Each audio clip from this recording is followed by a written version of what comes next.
Hey everyone, Dylan here, and are you ready? Cause it's time to slam, and welcome to the jam. That's right, they did a sponsorship with the March Madness. I don't know anything about basketball, but they had a slam dunk double event last Saturday and yesterday, Sunday.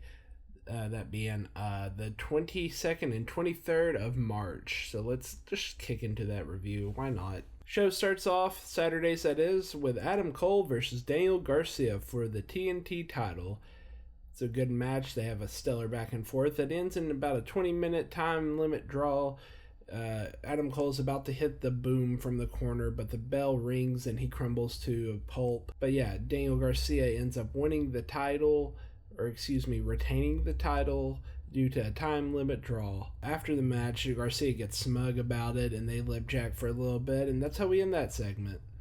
When we come back from an ad break, Max Caster comes out to the ring and talks about how he's the best wrestler. He ran Bowens out of the company, and he challenges anybody. He dares anybody out there to accept his open challenge. And here comes Hook. He comes out and beats him in a short fashion. That it ends with Max in the corner being like, "Yeah, I'm still the best wrestler in the world," raising that little plaque he has. And then Queen A, because I cannot remember her full name, talks about going against Julia Hart a little bit.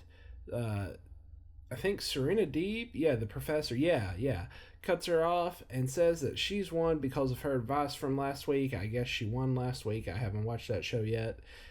She hands her a booklet on how to beat Hart with like 1,000 different holds and stuff, and tries to tempt her to listen to her advice so that way she can win. But the Queen said that she can win this one on her own without her help.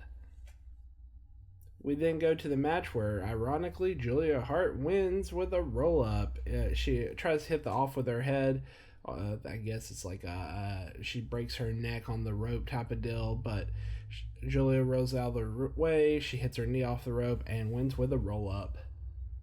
Harley Cameron's then interviewed backstage about hanging around the Beast Mortos and getting involved in all that, and it ultimately led to her being asked if she was Harley Graham, which she freezes for a second and just looks at the screen and screams out, "Feel the wrath," as she disappears. After that, we get Mark Brisco, Rocky Romero, and Powerhouse Hobbs versus the Murder Machines and Takeshita, representing the Don Callus family.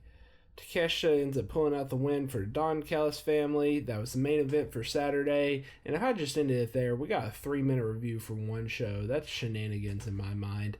So, you know what? This was so short, we might as well do it twice. Ready? We're getting into Sundays now. For Sundays, they start off with the Death Riders versus Top Flight and AR Fox. Match ends up ending with the Death Riders winning. They do the pile driver thrown into assisted splash special. After that, they leave, and Top Flight ends up getting jumped by the Crew. They choke out Top Flight with chains. I don't know why I'm stumbling so much, but you know what? It be what it be. And then they leave the ring. We get a replay of last night's TNT title match, and then Adam Cole talks with the Undisputed Kingdom. He talks about how he had him beat last week, but next time they meet, there will be no time limit, and there will be no outside interference, no shenanigans. Kyle and Strong then target FTR, saying their loss matters to them, and they're mad about it, and they didn't get back together just to lose to them. We then get Bandito versus Johnny TV, where Bandito gets the win against Johnny. He grabs a mic and then calls out Chris Jericho to bring Gravity's mask right back to him right now. Jericho then comes out with the rest of the Learning Tree group. Jericho says that it has to be this way, and he hates that.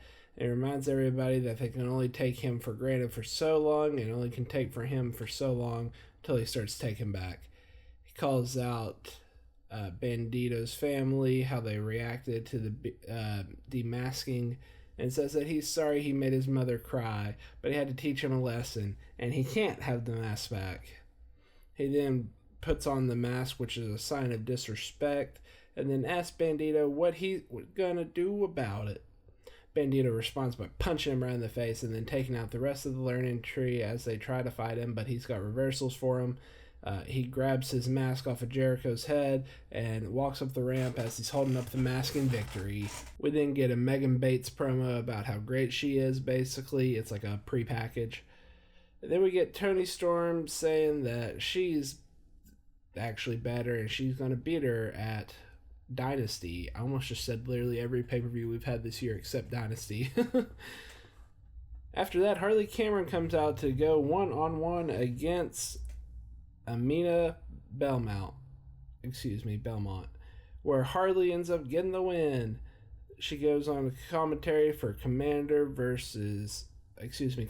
Hologram versus Dralistico and the Beast Mortis. But before that, there's an interview with Callus about where is Kyle Fletcher. Don kind of gaslights her for a little bit about, kind of just twist her words. But then he says that Kyle's here and he's got something to say. And then Kyle Fletcher comes in and says that his rivalry with Ospreay has changed him, but he's the greatest of all time. He's going to be on Dynamite to say what's next for him and the family. After that, we go into the main event where Harley Graham ends up getting involved to help distract for Hologram and Komander to pull out the win. They play Dynamite as it's going off the air, and then we fade to black. Yeah, sorry this is a review that's basically, but much to do about nothing, you know? They could have put both of these shows on one night and just bammed everything, and it would have played out just as equal as a special. I don't know if it helped their ratings or anything, but you know what? 2 nuts of wrestling. Can't complain. I mean, there's not enough wrestling to watch as is or anything. Alright, anyway, today's Monday, so I'll try to get a couple more AEW related reviews up here, maybe scattered throughout the week. Got a podcast coming eventually. I keep on plugging it, but I don't have time for it.